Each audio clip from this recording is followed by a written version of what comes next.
Yeah. Shot but chop. We talk that talk. Hit play, let the real ones walk. New heat on the block. What's hot? What's not? If it bang, we shot. If it flop, we shot. Hey, shot but chop. We call that shot. One spin, then it's off the lot. Big vibes on the clock. What's hot? What's not? If it bang, we shot. If it flop, we shot. Mic on. What's going on, everybody? Welcome back to the channel. This is Shopper Chop, the show where I react to the latest and the greatest when it comes to all things music. I am your host, Oakland Jonas Galloway, and without any further ado, let's get into what's been keeping my ear to the streets. Okay, so hopefully everybody has their seatbelts on because this episode is going to be a hell of a ride. I have a lot to talk about, and I don't want to hold you guys too long, so I'm going to jump right in. We're going to start off light by talking about Usher and Chris Brown finally teaming up for the R&B tour. Listen, this was long overdue. I don't understand why this hasn't happened before. I don't know what's gotten in the way of you guys coordinating schedules and going on tour as the R&B father and son that you are. But good job, congratulations. I'm so glad that it's happening. The only thing that I really have to say about you two going on tour is that if y'all don't perform Let It Burn and Say Goodbye back to back or together, then this whole tour is a wash for me. And if you don't know what I'm talking about, go back and listen to Usher's Let It Burn and then listen to Chris Brown's Say Goodbye right behind it and come back to my comment section and tell me that that wasn't the same song. Let's move on. So, the first week of Coachella has happened and there's been a lot going on, and I'm going to dive into quite a few things that have happened when it comes to Coachella. So this is going to be one segment within a segment, okay? Let's dive in.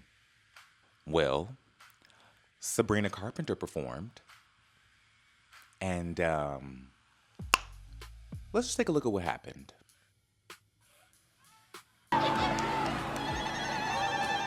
Is that what you're doing? I don't like it. That's your culture, is yodeling?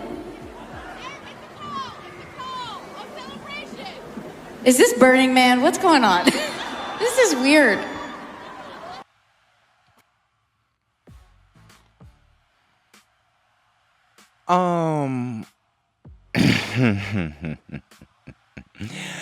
Wow.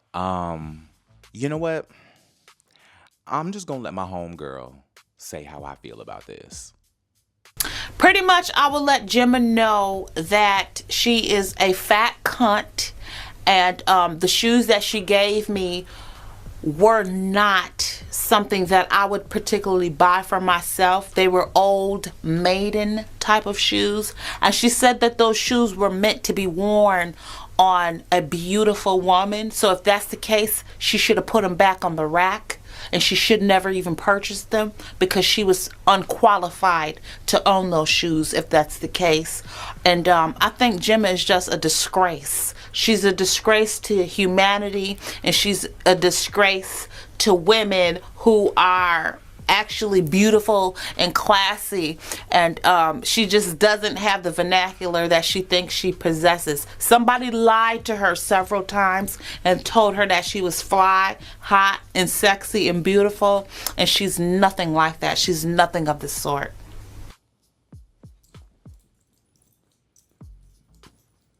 Nah, for real. Somebody come wrap this ICE agent the fuck up and get her out of here. Wrap it up. Get her out of here. This woman is ignorant, cultureless. This motherfucking chipmunk, Christina Aguilera throat ass bitch. Like, how the fuck dare you? Like, ma'am, this was Coachella. This wasn't a fucking Trump rally in a random ass podunk ass city. Like, girl, what the fuck? Who, like, ma'am, you were willfully and blatantly egregious on one of the biggest stages of your career. And you think that ignoring someone's culture, ma'am, I don't give a damn if you understood what the call was or not. But when somebody says it's their culture, that's where you shut the fuck up. It's where you shut up. I don't understand what was complicated about that. I don't understand what was confusing. I don't understand how, ma'am, your MAGA hat is showing. And that was a disgusting, egregious display of Caucasian ignorance and the aggression that comes with your white privilege. That was aggressive. That was very aggressive. And you know what? I'm just going to wrap you up by saying, let's just cut her set for next week and just see if Adele can come and whip up a set real quick. Like, I know you recording the album. I know you in, album mode and you doing the thing. And, you trying to fill that big bra with them big hits. But I need you to come on down to Coachella real quick and do the Provocateur EP and just do some covers or something. Bring Demi Lovato out and y'all come and take her set next week. Because I don't, hell no. Hell no. Hell no. Get her out of here. In other Coachella news, Cat's Eye came and they did their thing. Let's talk. Okay, so realistically speaking, I'm going to say I love the girls, right? But as far as the set and the performance itself, I wish that some of the choreography was reworked because all the songs that we've seen this choreography before. It was the same choreo. It was the same set. It was the same show. The only thing that was new was Pinky Up, right? So when you guys were doing your press for Coachella and you were saying how this is going to be a show and how this was going to be amazing and this was going to be your biggest and your best yet, I was left underwhelmed because I didn't see anything new. Right? And even with Pinky Up, I have already seen the music video by the time I saw you guys hit the Coachella stage. And we all know that K-pop oriented groups, whether they're global girl groups or not, that performance style always comes with that. What we see in the music video as far as the choreography is the stage performance. It's what we're going to see on stage, those formations. It's an entire show, right?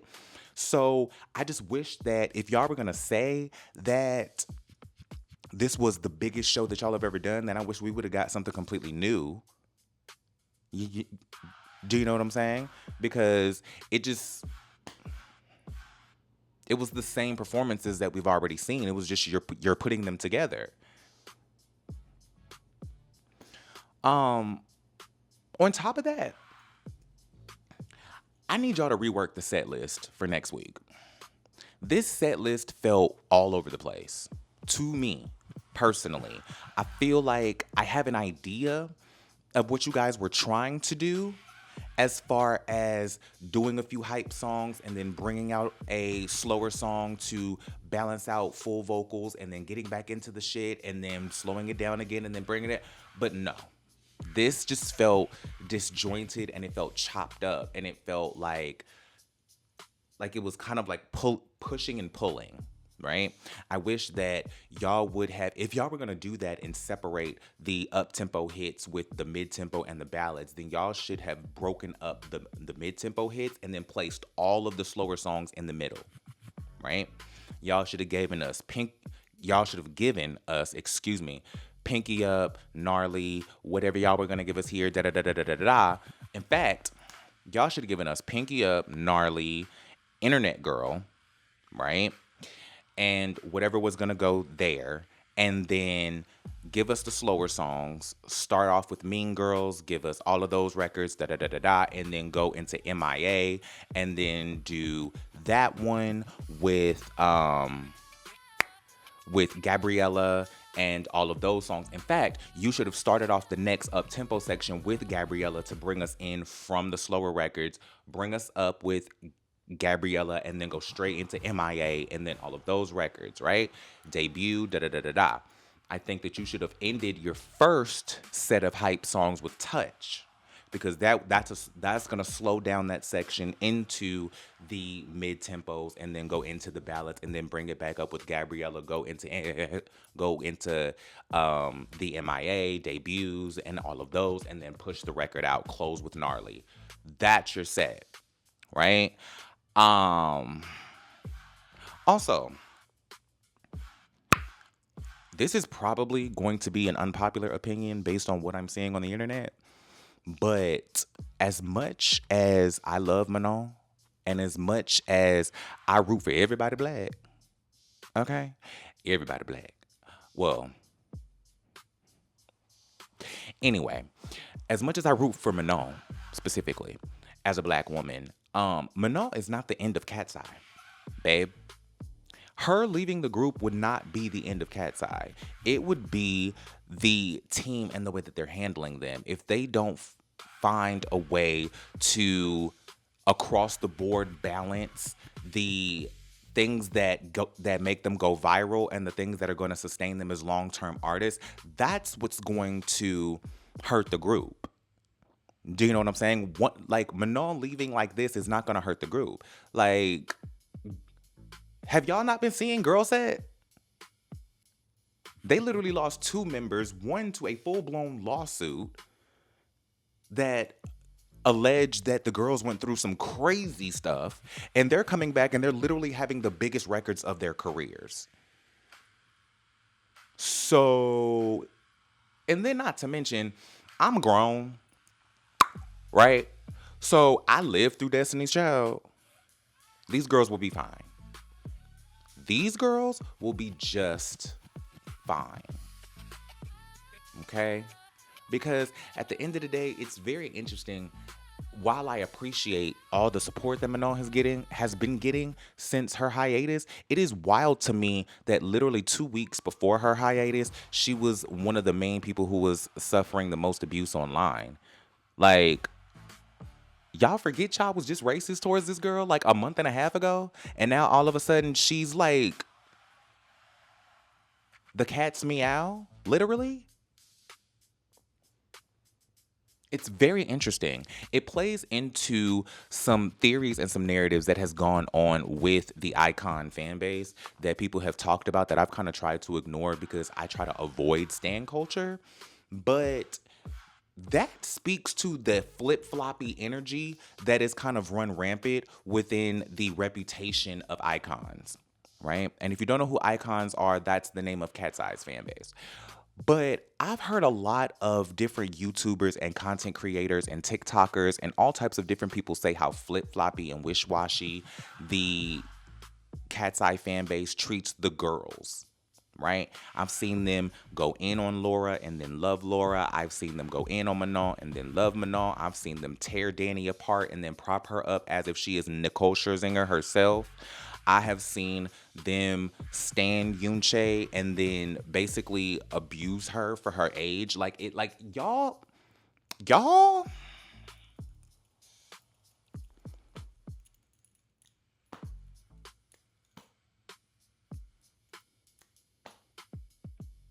Okay. Last but not least, when it comes to our Coachella coverage, I want to talk about Bia and her bringing out Natalie Nunn to perform, right? So I want to start off by saying congratulations to Bia for having this set because, listen, regardless of the internet scuttlebutt or whatever y'all on the internet have to say, Bia is an incredible fucking rapper. She's an incredible fucking artist. And I've been a fan of her literally since Sisterhood of Hip Hop back in 2014-15. So y'all not gonna be able to tell me that Bia don't deserve this, especially because her music has done nothing but grow, increase, improve, and become better and better as she's gone on.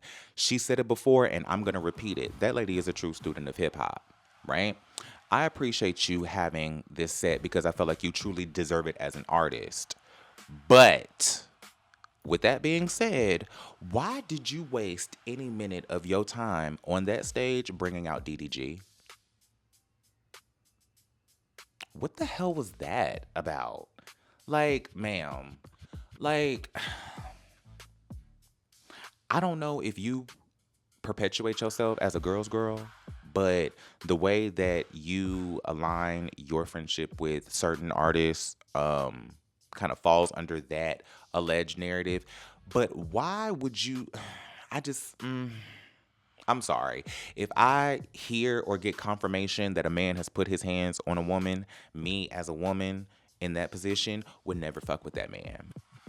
That's just my opinion on it, but that's me speaking as a man, right? Drop down in the comments and let me know if you guys think that she should have brought out DDG or not, or if you think that that's okay. Or if you think it's okay for her to stay out of other grown people business, and if he put his hands on her, then that's fine. Then that's their business. She not with him now, that's their business. But I like him, and he never put his hands on me. Like, where do y'all draw the line on stuff like that? Let me know, what's going on with that. When it comes to Natalie Nunn coming out at Coachella, I can't be mad at any of it. I am so proud of this lady. This lady is literally doing what she wants. She out here at Coachella. She booking Rolling Loud. She starting record labels. She signing bitches. She just dropped a whole project, like, featuring baddies all over the place. Like, this lady is, you can't be mad at what the bitch is doing. This bitch got weed, plushies, liquor, tours, concerts, like, TV shows. Like, Natalie, you can't knock her hustle, man. That's crazy. Coachella, to come out here and doing what I want. I know Jocelyn is sitting somewhere sick. I know Jocelyn is sick, bitch. Because this is the testament of people making your music go viral because it's entertaining and people taking you seriously as an artist. People made Jocelyn's music viral because it was entertaining, right? Dun Cha Cha is a hilarious song. I love that song because it is bangy. I don't take her seriously as an artist, but when I listen to Natalie Nunn's music, this lady is out here dropping records.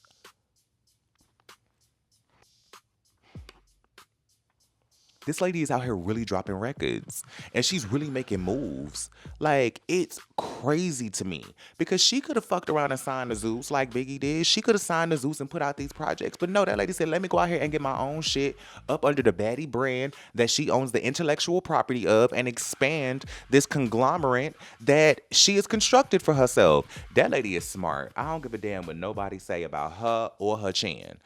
That lady is brilliant. Congratulations to her and congratulations to Bia. Damn it. Okay, so scooting out of Coachella, I want to go over to Vegas real quick, and I want to talk about Bruno Mars and his residency and him announcing with Anderson .Paak. Is it Anderson .Paak or is it Anderson .Paak?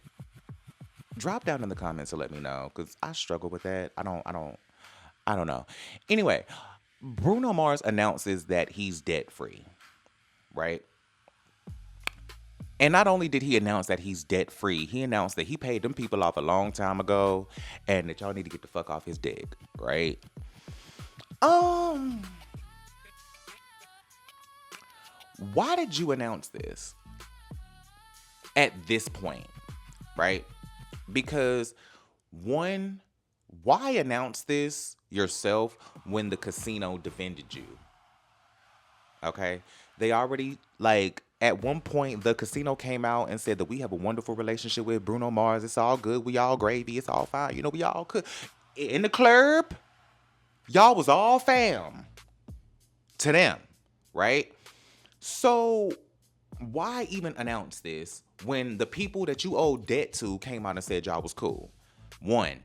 Two, why, if you paid this off a long time ago, why are you announcing it just now?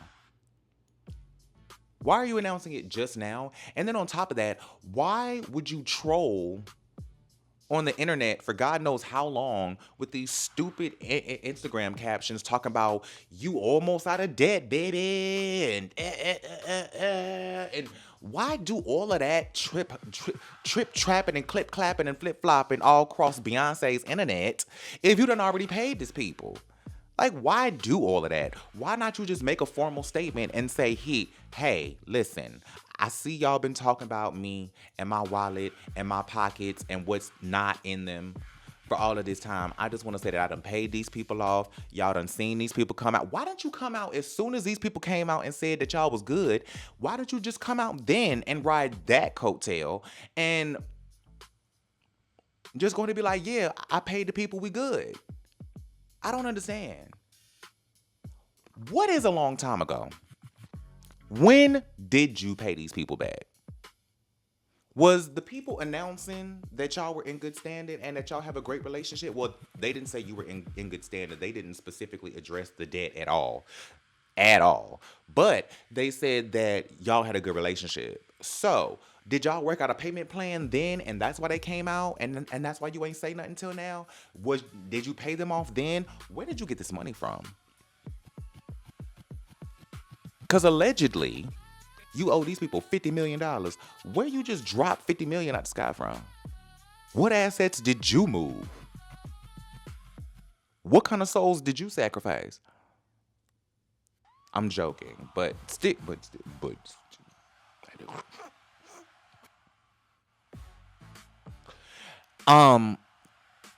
Either way, I'm glad you're debt free, but I hate when grown ass men trying to get up on the internet and troll young ass children who ain't got nothing to do but talk shit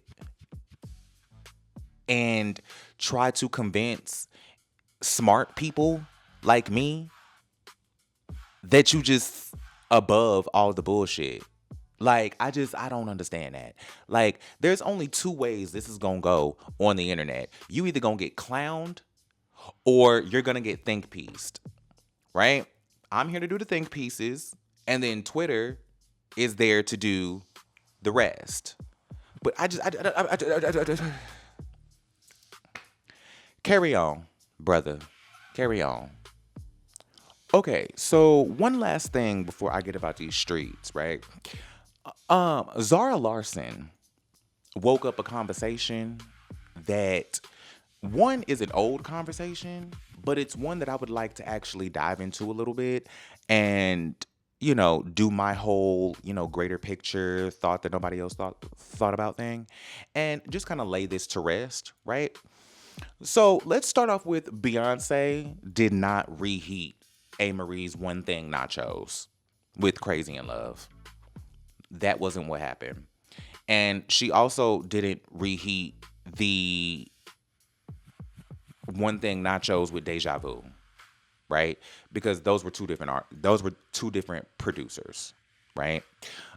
Rich Harrison is the person who created the A. Marie One Thing sound, that go-go sound that everybody keeps saying those are the reheated nachos, right? Rodney Darkchild Jerkins is the person that did Beyonce's Deja Vu, right? Now, Rich Harrison is also the person who did Beyonce's Crazy in Love, who people actually used to say that A. Marie reheated those nachos, right? Because, in my opinion, well, before I even get to that, let me just break that down by saying this. Crazy in Love came out 2 years before One Thing. Beyonce's Crazy in Love came out in 2003. A. Marie's One Thing did not come out until 2005, right? Now, the person who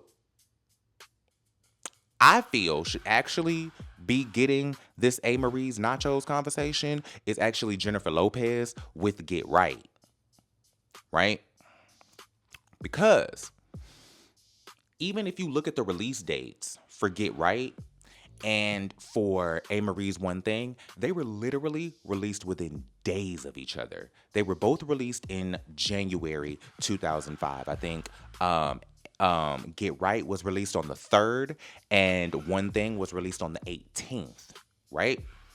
Now, the reason why I bring her up in this conversation is because I wonder if when J-Lo was reheating A. Marie's nachos, in my opinion, if this was a reheat of the Mariah Carey Loverboy nachos that Tommy Mottola cooked when he rushed to get Jennifer Lopez's I'm Real out with the sample that Mariah Carey was using for Loverboy in the Glitter soundtrack and ruined the release of the sample.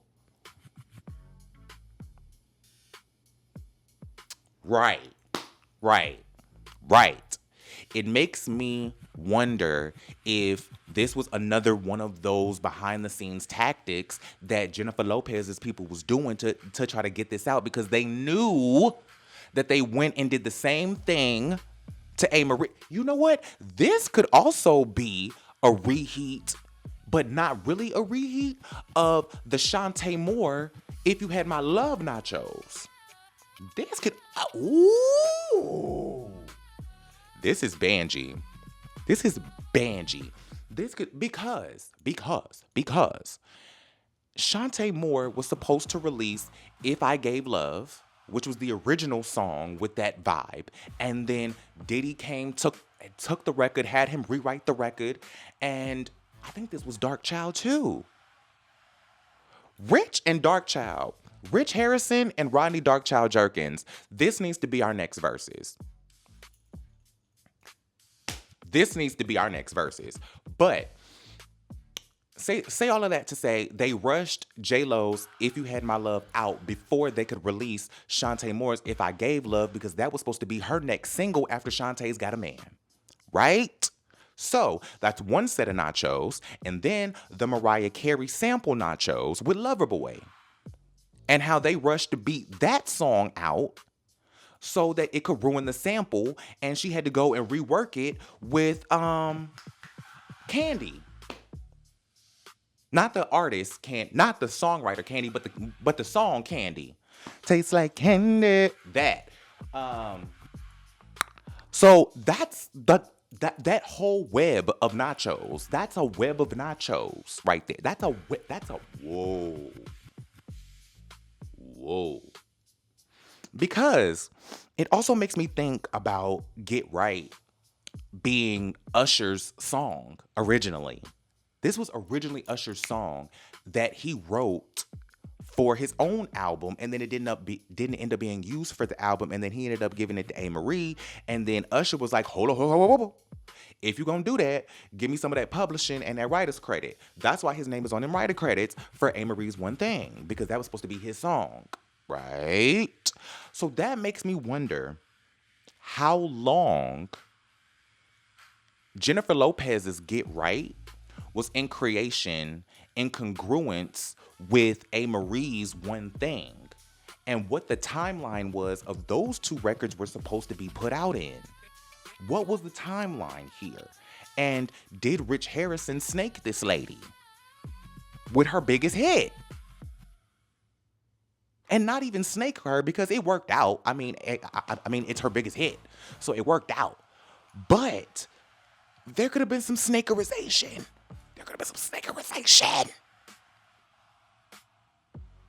Wow. I need somebody to have a conversation with Rich Harrison. Rich Harrison, expect an email from me very soon. You should expect an email from me very soon. Rodney Darkchild Jerkins, you gonna get an email from me too. But verses, if y'all do this, I want my 10%. Because this needs to be the verses y'all need to be doing.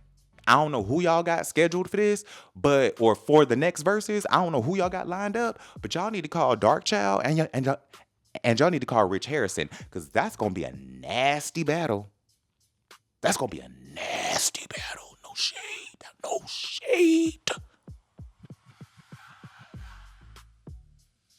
Okay, so I want to take a quick second before I get into the shops for the week, and I want to give an honorable mention to a band that I discovered over this past week and give them an honorable mention on the show, right?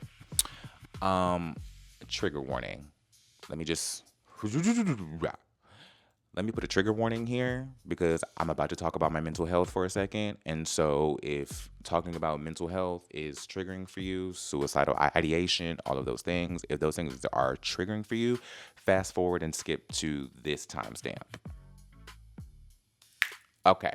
So, I want to talk about the band Citizen Soldier, and I want to thank them for making the music that they make.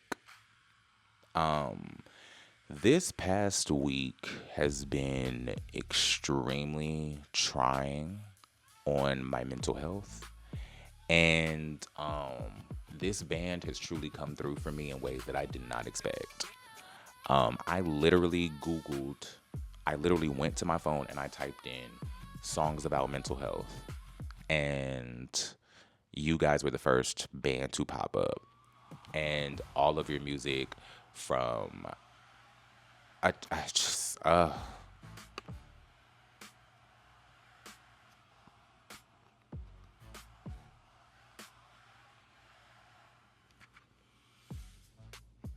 yeah, I appreciate having a plethora of songs to listen to from you guys.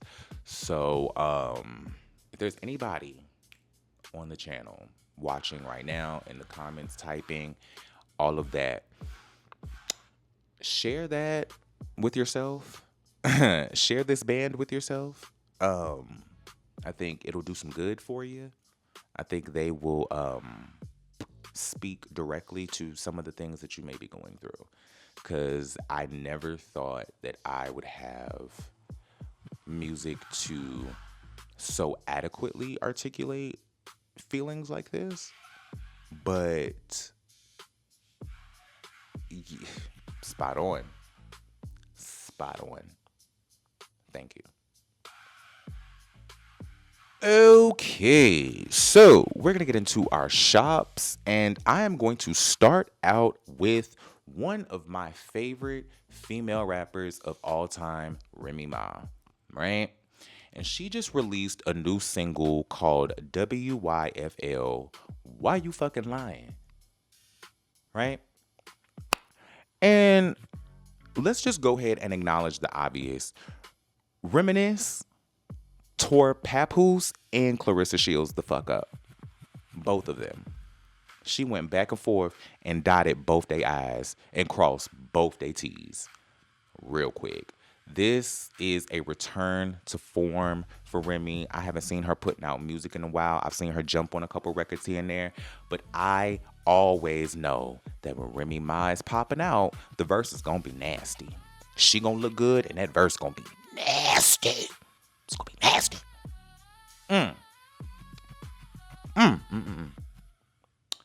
Now, Remy Ma's advantage in this battle, in this little scuttlebutt here, in this releasing of track, because I wonder if Papoose is going to respond in kind, because you done went after 50 Cent, so I wonder if you go now jump in the ring with your wife, because y'all still not divorced. I wonder if Papoose knows that Remy Ma's advantage in this situation is that she's a battle rapper that can also make dope ass songs that transcend to audiences, right? So she has the lyrical prowess and the aggression of a battle rapper, but she's able to channel that into melodies, songs, and records that can also stream and chart and make money, right? Whether she's in a, whether her past music over the past few years has been overlooked because of her beef with a certain female rapper, that is neither here nor there. Y'all cannot deny that that lady makes dope ass motherfucking music. Okay? So, Pap has a reputation for letting sucker shit, according to the people, not my words, sucker shit overshadow your talent as a rapper. You have a consistency of letting things that contradict your level of ability as an artist completely just be diminished by bullshit. Like, for example, I just don't understand how the same rapper that put out 12 albums in 12 months is only known in today's climate for his proximity to females. That is not a media problem, my brother. That is a you issue. That is a you issue. I don't know if you just don't have the right team and you need to get your team to help you out, or if you are just truly not as focused on promoting and pushing your music to the masses as you should be. Because there's no reason that you should be underestimated or undercut as a talented rapper based on the people you are associated with romantically.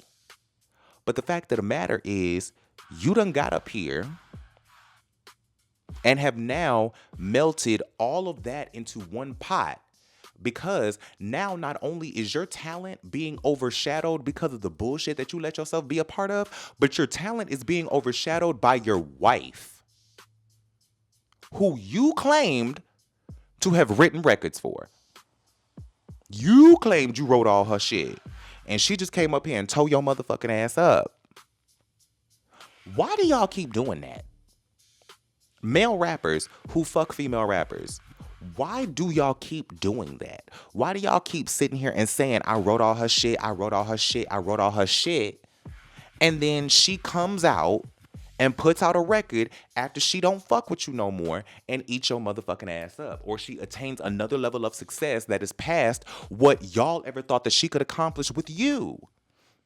All the way back to Little Kim and Biggie, and everybody thought that because Biggie was writing Kim shit back in the day, or writing on Kim shit back in the day, that when he died, she wasn't gonna be shit. And then next thing you know, Notorious K.I.M. comes out, and Mama is everywhere. Again. And again. And again. Right? Y'all even tried to do it. I'll say the lady name. Nicki Minaj. Y'all tried to do the same thing to Nicki Minaj when Safari punk ass left, got kicked out, voted off the island, driven to obscurity, whatever. He tried to come out and say that he wrote all her shit, and then people almost tried to buy into it because of New Day and that record, and it was very Nicki coded. You know what I mean? It just... And then she came out with records and ate your motherfucking ass up. Then the Queen album comes out and disputes all that shit. And now here we are again with another female rapper that was fucking that was fucking a male rapper. I mean, I'm not gonna diminish the fact that they were married, but for the context of this situation, another male rapper has tried to diminish the level of talent that his female partner has, and then she comes out and washes you. Like, did you forget that we saw you say all these years back how talented she was and how she's the best, and how you done hyped her up to be all of this all these years, and then you gonna come out and say you wrote her shit? Like, I can't stand that. I can't stand that. That is so pussy. That is so pussy for a grown-ass man to do. And I am not even a person that rides their decision-making on gender roles. But if you're going to sit here and base yourself on being a grown-ass man and what men do, that is not what men do, sir. And then on top of that, you got this whole lady out here. You got this whole lady sitting out here writing R&B songs, crowing and cawing on Beyonce's internet and in Rihanna's studio. On Rihanna's studio time, you got Clarissa Shields scratching like a cat on Rihanna's studio time. And this is what you... Remy, chew his ass up. You did that. You did that. You did all that. Get him. Get him again. Get him for me. Girl, clean his ass up. Clean his ass up. I don't want to hear you say nothing else about this, though. No shade. Because this song did it. Just like how you shouldn't have dropped another song after Sheether. Learn from that. Learn from that. Don't drop another record. Let this be the one. Let this be the one. Take the win, take the W, and hit it. Okay, so second up on the shops this week. I'm going against the grain today. This is a messy episode. I am going in because I want to talk about Cat's Eyes Pinky Up. Yeah, I said it. Cat's Eyes Pinky Up is a shop as fuck for me. And I'm going to tell you why. Because this is the best hyper pop song that they have put out. This is the best hyper pop song that they put out. Third Time was truly a charm. Third Time was truly a motherfucking charm.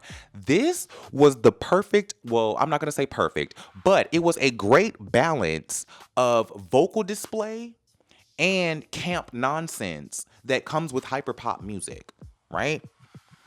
This is the only hyperpop song that I've seen them put out and produce that actually has a message and that has something to say. Right? If you listen to the song, this actually is an empowerment song. This is a feel-good empowerment song. This is a bad bitch record. And it's, mind you, caveat to all of that is y'all just put out a female empowerment record in the midst of all of this Manon hiatus stuff, right? And I think the people are blinded right now by all of the Manon minutia. People are caught up, okay? And when the hell are y'all gonna release this Zane Lowe interview, speaking of? Because I saw that was the first time you all as a group outside of Manon have spoken on her hiatus and what's going on with you all's interaction with her and saying that y'all are giving her space, right? So when is this interview going to come out? And is this interview going to explain the question that I have of where's the line between her needing space and her being put on hiatus involuntarily? Are y'all gonna clear that up? Cause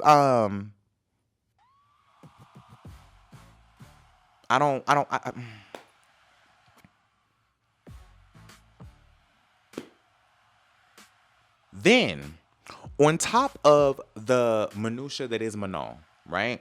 On top of all of that, it took too long for y'all to get this hyperpop formula right?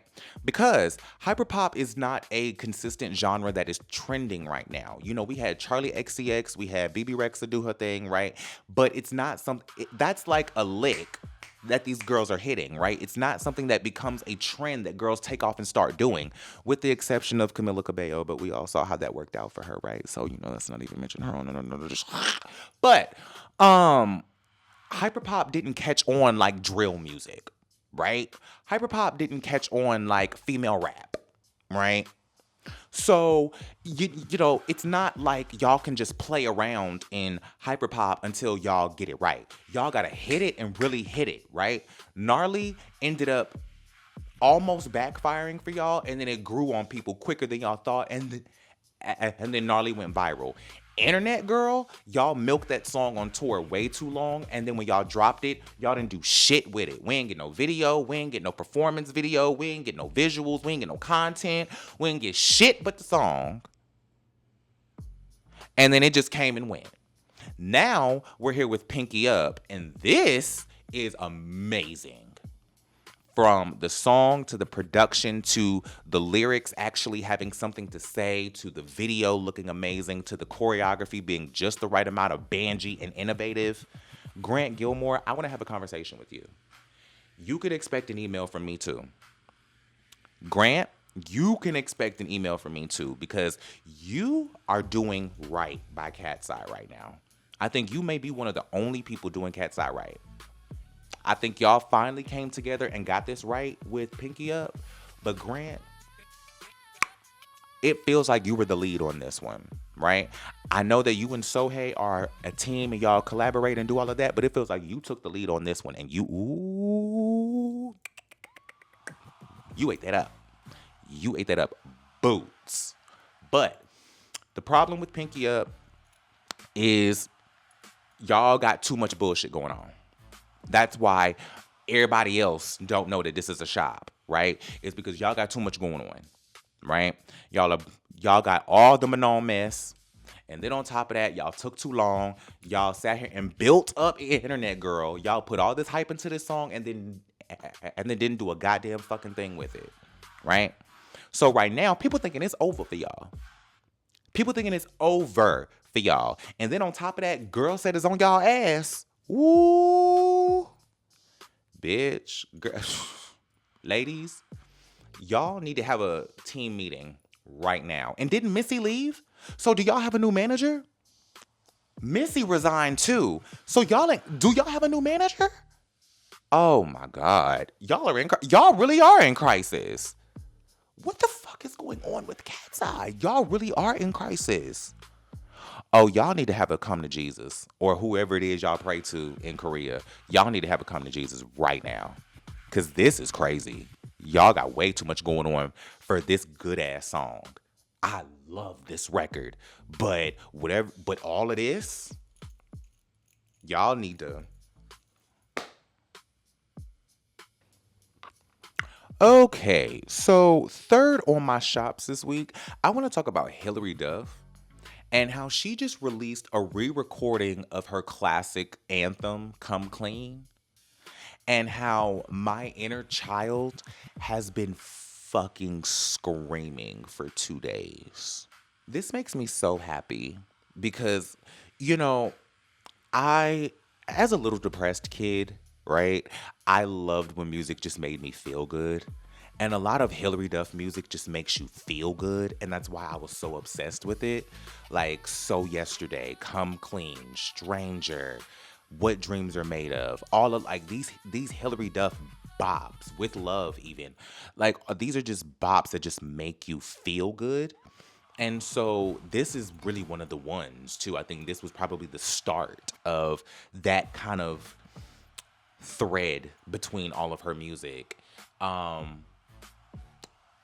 I haven't been this excited for a release like this, like a nostalgic re-release like this, since Ali and AJ released the explicit version of Potential Breakup Song.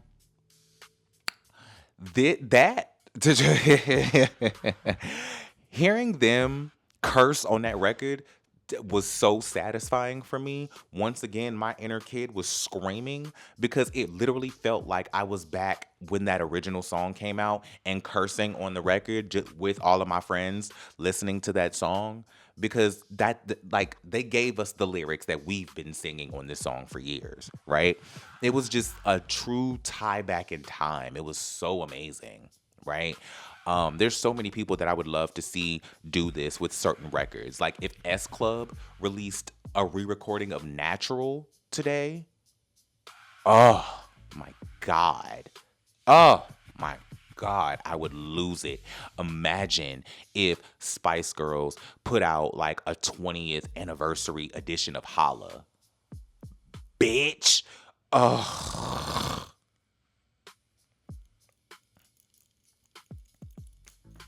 Yes. Hilary Duff, great decision. Great decision. I don't know if you're gonna do some of the other songs. I don't know if you're gonna do So Yesterday. I don't know if you're gonna re-record What Dreams Are Made Of. But if you do, I'm going to cry. I'm going to literally cry. The little boy in me is going to literally flood tears. Flood tears. Basement flooded. Love you for this. So good. Okay, so for the first time, I think this is a fourth shop that I have. I could be completely lying, but it feels like this is the first time that I've had more than 3 shops in one episode. But with all that being said, last but certainly not least, I want to talk about Dream Doll and how she just released this Clocking It freestyle, because I'm sure she does it like this. This freestyle, ooh, the bitch is back. No shade. Mama is back. But Dream Doll, Dream Doll always leaves me with questions when it comes to her career because she is such a talented rapper now. Like, she really grew into having an amazing talent as a rapper, but it always leaves me with questions about why her career isn't farther and what is going on with her team and why we don't see her ascend to another level of greatness, right? Y'all probably gonna hate me for saying this, and I probably shouldn't word it like this, but it's the only way that I feel it. Dream Doll deserves Sweetie's career. She does. She deserves every opportunity and achievement and situation and look that Sweetie got because I believe that she would have actually went and done something with it, right? And the reason why I specifically bring Sweetie into this conversation is because Dream Doll and Sweetie are very similar in the fact that they did not start off as very competent rappers. Dream Doll on the lyric side and Sweetie on the performance side, and they both claim that they went to rapper boot camp and got they shit together. But Dream Doll is the only person that I actually see improvement from this rapper boot camp. Mama, I don't know who the fuck she went to, but she came back and has been so lyrically talented ever since. Like, she became an entirely new rapper, right? I don't see Sweetie perform enough to know if her performance skills have improved. But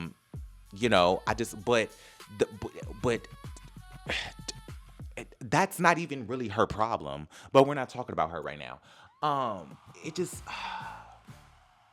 One thing I will say about Dream Doll is her being a female rapper that is allegedly stuck in this Kaya asylum and then coming back on this record and sampling Kaya.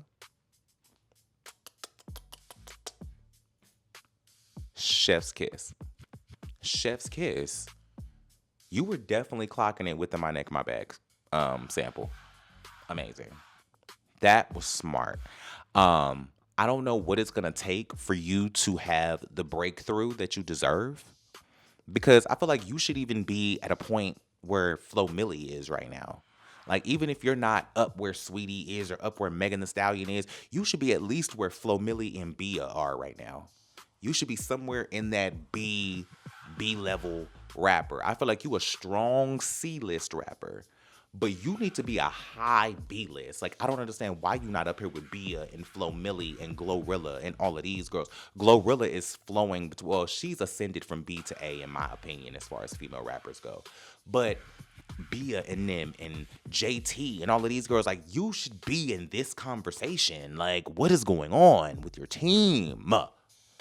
Because you have the music, you have the talent, you have the record, you have the songs. Why didn't you do a video for that song that you did with Cash Doll off of Life in Plastic 3? I feel like Cash Doll, like, that's the level of rapper that you should be up with. I just don't understand. Why didn't y'all do a video for that song? Because I feel like that would have been an amazing moment for y'all to capitalize on. That would have been a really good moment for y'all to capitalize on. You know what I'm saying? Especially when that would have been something for you to refer back to when Cash Doll did her Club Shay Shay interview and was talking about all of the dolls and everything. She ain't really had nothing bad to say about you specifically, but you fall in line because you're a doll, right? So, and she didn't mention, having a record with you. That was a good record. So, I mean, y'all should have shot a video to that, because a perfect response to that would have been you just posting the video again and just recycling the record. That would have been amazing. But anyway, clocking it freestyle, expecting nothing less. You were fucking amazing. It was great. You turned it out. Another fucking banger. Oh my God, this is amazing. Great song. Great song. Okay, so talking about the chops this week. This is going to be an interesting segment for me because I'm starting off with somebody who I'm probably going to get all the backlash for, but this whole episode has been messy, so I guess I'm just going to dive right into it. Gaga and Doechii with Runway. Listen, the song isn't bad. It's not a bad song. The song isn't bad by a long shot. The problem with this song is that I knew exactly what this song was going to sound like before I heard it. For some reason, I heard Lady Gaga and Doechii were doing a song for the Devil Wears Prada 2 soundtrack, and I knew that this is exactly what this song would sound like. And I don't even have a reason why it makes me not like it, but it just nothing surprised me about this song. Like, even in, like, I just had this conversation about Dream Doll and saying that I expected nothing less from this Clock It from this Clock It freestyle, and she did everything that I thought that she would do, but she did everything that I thought that she would do and then some. Like, it was better than what I thought that she would do. You know, it's not that I could tell you what she was about to say. You know, she actually took me somewhere. This song, it's like, it's a great record. It's greatly produced. It sounds amazing. It's all of the things of the things. But so was Doechii's song with Katy Perry. And that really didn't do shit to me. That really didn't have the cultural stamp that it should have had. But I think that was more of Katy Perry. It damn sure didn't have anything to do with Doechii. And I don't know if I actually have a blame for this or like whose fault I think this is, but this definitely sounds like a Lady Gaga song that Doechii is featured on. This definitely sounds like Gaga had the most input. This is House of Labs. This is House of Gaga Boots. This is a House of Gaga song. So it does leave me with questions for Gaga, I guess, because Doechii came and did her thing. But, you know, I just, why didn't we get more? I guess I just wanted more from the song. More of what? I don't know. But feeling like I know exactly what this song was going to sound like before I heard it, felt like I already heard the song. I think that's my problem with it, is that when I heard Runway for the first time, it felt like I had already heard it before. And that's a problem for me. Okay, chop number 2 this week. I'm sad that I'm finna have to say this. Kehlani featuring Missy Elliott, Back and Forth. This song was supposed to be so much better than it is, but this record is so chaotic that I don't know what the hell is going on, right? At first listen, I thought I was going to have to listen to it once or twice again, you know, just to get the feel of it. But I found myself listening to this song, preparing for this episode over and over and over and over and over and over again. And the more I listened to it, the more of a headache and the more confused I became, right? Because based on the reports that I read about this song was supposed to sample Aaliyah's song Back and Forth, right? But the little bit of the actual Back and Forth melody that I hear in the song is so overshadowed by too many elements that are happening at the same time that could complement if all of them were not happening together. Like maybe if 2 of those elements were happening at the same time, it would be fine. But 8 of those elements happening at the same time is now just crowded. This song sounds so crowded, right? And then on top of that, I hear this literally on top of that. On top of the Back and Forth sample, I hear this drum on the record that reminds me of either Missy Elliott's 1 Minute Man, or it reminds me of Busta Rhymes' Pass the Cavassier, right? But I hear another sample that could be from 2 different records more than I hear the more than I hear the Aaliyah sample that this song was literally named after. I couldn't even listen to the lyrics of the song because the production was chaotic as hell. And I don't understand that because this is a Missy Elliott production. What? What is happening here with this? Like, what was like? Is this record not mixed and mastered? Like, did it like what? I'm sorry, but this record gave me anxiety. Anxiety, watching me. This song took me through there. This song needed the Chanel treatment real bad. This song needed the Chanel treatment. Y'all needed to just listen to this song and just take one thing off. And then listen to it again and take one more thing off. And then listen to it again and take one more thing off. And then mix and master it and see what that gave you. Because it was so much happening, but it all felt like it was disjointed. Like, it didn't feel like it was all synced together. Like, I don't know what you heard in your headphones or in the studio when you were listening to this, but this is not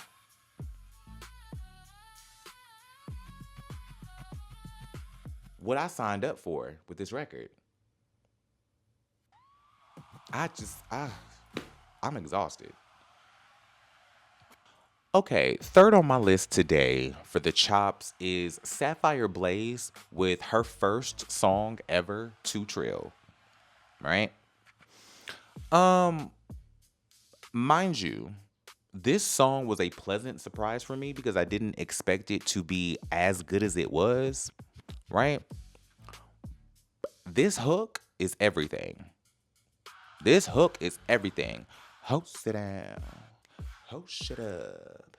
I be in the bank like a baby supposed to. Post it up. Good, that is it. You ate that up, mama. You ate that up. That is it. You cooked that.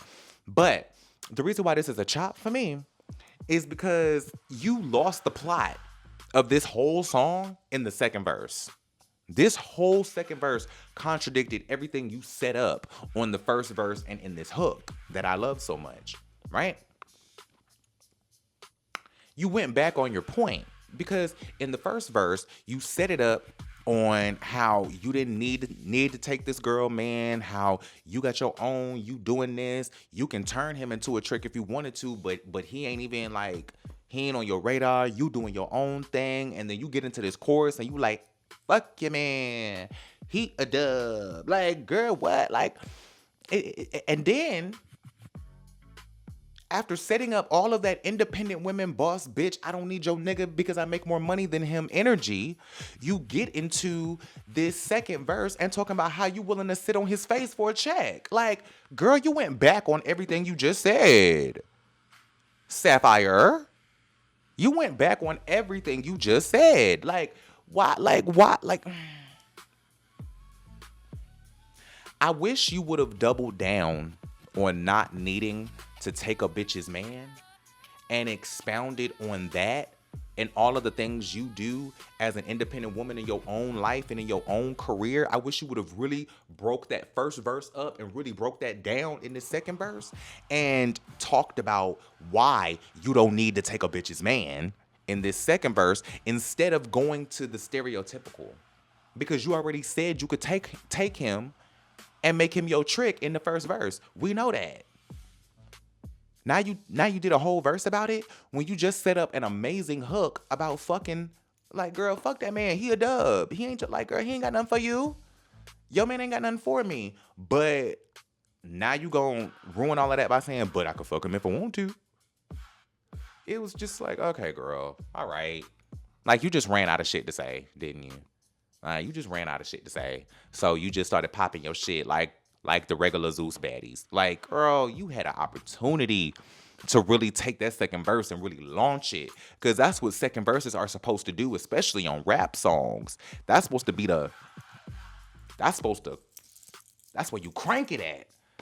But girl, you just was like, all right, let me give y'all the regular baddie, shot a clocky. Like, oh, damn.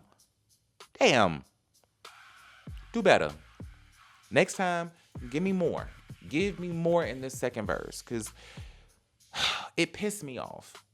Because the chorus is so good, but then I can't listen to the second verse because it's the complete opposite of what you just said. And then you're going to go back to saying it in the... All right, girl. All right. Last on my chops today, I want to talk about Young M.A. and her new song, Baby Mama Trippin'. And I want to talk about how much I wanted to like this song because I like you as an artist. I love Young M.A. Right? But this song was trash. This song was trash boots. This song was horrible, right? And the reason why it's horrible to me is because this song has so much potential.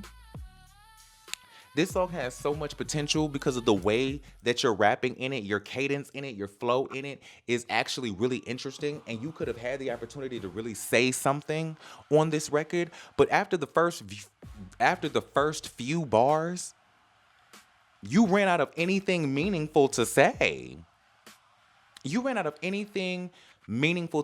you just started making shit rhyme. And you was just bebop bopping and doo-wop popping. And I was like, what the fuck? Like, what pissed me off about this record is you're such a good rapper and you have a way to make simple rhymes sound very complicated, right? Young M.A. has a way of injecting nuance into very simple raps, right? And she makes you think, even if she's saying something like, the sky is blue, roses are red. Like, and it's like, oh my God, like, wow. Like, that really, Young M.A. is known, like, to me. That's why I listen to her. But this song sounds like some Krishan Rock ass shit. This is giving it's a vibe all the time. This is giving some mediocre ass bippity boppity boopity boppity clippity clappity trampity lampity. Like, girl, this was absolutely not. Absolutely not. You are way too talented to be this mediocre.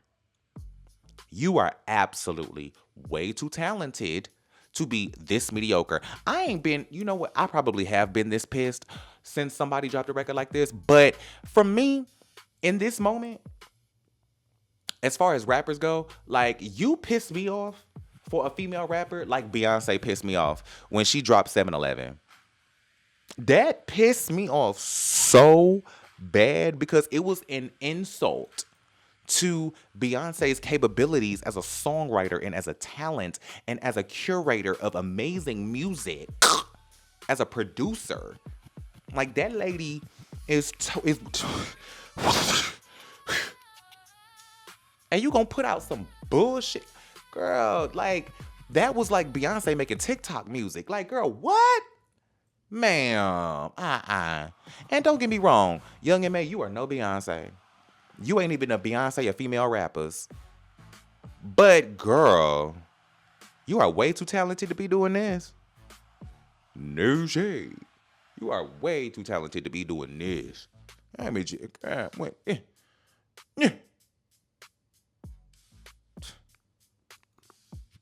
All right, everybody, that has been our episode. I appreciate you guys for tuning in to another session of Shop or Chop. Thank you so much for being here. Make sure you drop down in the comments and let me know what you thought about my thoughts and everything that I covered on the show today. Whether you agree, disagree, whether I made you think, let me know. Make sure you guys like the video, share with another music lover, hit the subscribe button, hit the notification bell so that you make sure you catch this show every Monday. Make sure you catch The Fourth Wall every Wednesday and Reality Review Board on Mondays and Fridays live. I am your host, Oakland Jonas Galloway, and I appreciate you again. Until next time, peace.